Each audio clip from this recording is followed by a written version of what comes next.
Good morning, everyone, and welcome back to your Daily Five. I'm Leslie Jouflas, and thank you, StockCharts, for inviting me back. I always enjoy doing this segment. This is where we have 10 minutes to present five charts. So let's get going today. And here's my email. If anybody would like to email me and say hi or question on anything I covered, please feel free to do so. So today I'm going to cover energy sector using the ETF symbol XLE. And then we're going to look at a couple of big cap stocks and what I'm seeing on those. Well, this you can find on stock charts, and here is the symbol up here for it. And this is the S&P Energy Sector Bullish Percent Index. And if you look to the right, you can see it's up at 100%. And late or early in the year, January of this year, it was up at 100%. Now, it hovered there for about a week or so before a correction started. So this might, hover up here again for, you know, who knows how long. But the important thing is it's at 100%. Pretty much everybody's in the pool right now, and it might be time for the energy sector, some of the stocks there to have a bit of a correction. So now let's look at the XLE symbol. This is on a daily chart, and you'll see this vertical red line down the center. If you could ignore that, I just accidentally didn't take it off my screen when I took the screenshot for this chart. So sorry about that, but it doesn't mean anything. So this is a Gartley cell pattern. And over here on the left is where I started the pattern from the swing up around that 62 level, all the way down to the March 2020 lows. There was a retracement up to about the 0.618, another leg to the downside. And now we've had another leg to the upside, which is completing this pattern. And I've got the retracement, the 786 retracement. There's a yellow circle over there showing us that there is a gap area to the downside.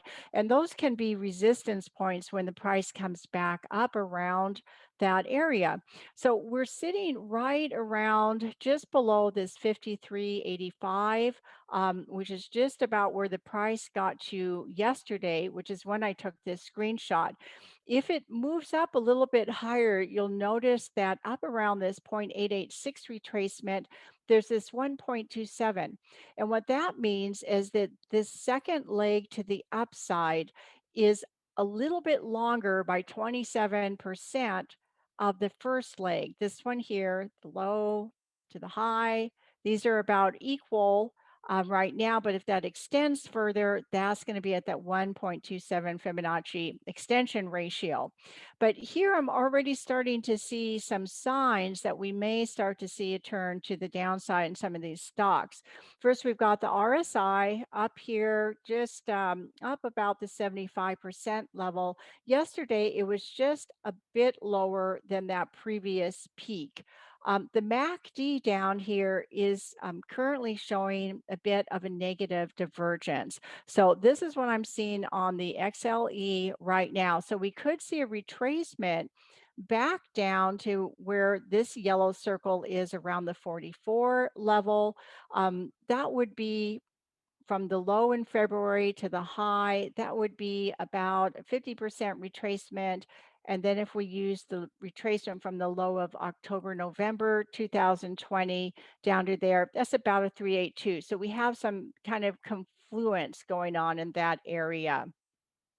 Okay, so now let's take a look at a couple of big cap stocks. Let's start with Microsoft today. So I've covered Amazon, a big cap stock, on a previous daily five. I think February 24th was the last one. So you can check that one out. But that had a big pattern that's now broken to the downside. So Microsoft had what's called a butterfly cell pattern. And that's where we have an A, a B, a C, and an extended D. and then the markets can get a correction, and sometimes they can get fairly large moves from these types of patterns. But currently, Microsoft completed this pattern in early February and has been moving down to some of these retracements. It got close to that 0.50 retracement. You can see down here on the RSI that it was showing a negative divergence on the RSI, which is now sitting on a support level. So what I'm thinking, what we might see is a little bit of a retracement back up towards that gap area marked in yellow, which I'm expecting resistance, and then possibly another swing to the downside, maybe towards the 618 or 786, and that may offer a good buying pattern on Microsoft. So we'll keep an eye on that. But for now, it's looking like any correction to the upside may be followed by more downside. So now let's take a look at Apple, and Apple has the same pattern. This is a daily chart, and this is a butterfly sell pattern. And we can see that Apple's had a deeper retracement so far than what Microsoft has had. And there were there was actually a second butterfly sell pattern, a smaller one from this would be the X down to here. That would be A to B to C, and an extended C to D, both coming into that same price range around that 145. And so it's same thing with Apple. If we see a retracement back to the upside, I think that once that completes, then we'll see more downside with Apple. The RSI on Apple has a much weaker look to it than what Microsoft has that we just looked at. We can see where the divergences were with the highs, the lows on the RSI have come down to a lower point. So I've marked in again a few areas where this yellow circle is, that's where I started a retracement from that low to high. And we can see Apple come down to maybe around this 886, maybe retest the low of this leg right here. If it breaks this area here, then my expectation would be down to this 0.50, 127, and I'm getting that from using this low all the way from March of 2020 up to the high and then down. So we just have to see if Apple comes down to this support just above the 100 level, if that holds it. If it holds it, then it may get a nice bounce back to the upside. If it breaks it, then again, the expectation is down to some of these deeper areas. Now, the last one that I want to look at today is Facebook. Facebook is still within a larger coiling pattern.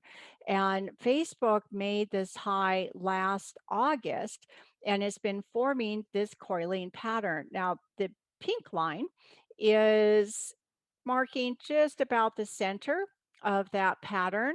And you can see how many times the price has come around that price level and tested it. Now, it's currently holding below that center level. Um, it's had several tests on the upper trend line, and it's had a few tests on the lower trend line. So if the price comes back down to this lower trend line, it may just be a test and get a bounce to the upside. Oh, it's not always predictable the direction that coiling patterns will break out. So I thought it might be helpful to sort of put what the outcomes of breakout patterns can be.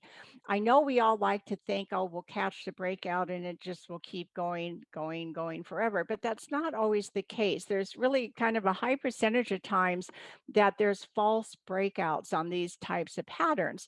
So here's kind of things that you can look at if you trade these types of patterns. You can get a successful upside breakout where the price just goes right through a resistance area and just keeps going with a lot of strength. Same to the downside. It may break a downside and it just keeps going. Now, here's what can happen as well. You can get a false upside breakout and then back into the range. And again, many times back around to that center price of a range. False downside break, back up into the range.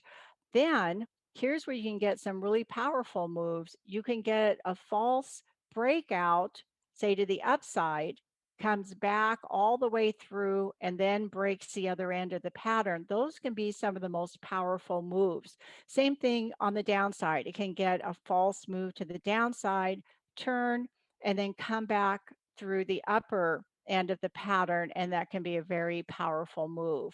But Facebook is definitely in this coiling type of a pattern, and it's got some really well defined upper and lower bounds of it. Just to note too, the RSI has been coiling as well. And just as I pointed out on Amazon, whichever direction this breakout goes, the RSI should follow that direction. Well, that is it for today. I've got a great course, 12 hours of on-demand video. You can find it at Udemy. You can either put the title in for a search right up here. You can put my name in, or you can even actually try and type in this entire link, or you can just email me and I'll send it to you. So thank you very much for joining me today. And I look forward to seeing you soon on another Your Daily 5. Hey, Grayson Rose here with StockCharts. Thank you so much for watching. I hope you enjoyed that video. If you did, consider giving it a like down below, maybe leave us a comment, and if you're new to the channel, you can subscribe at the link up above. We're gonna bring you daily content from an incredible collection of technical analysts and financial experts.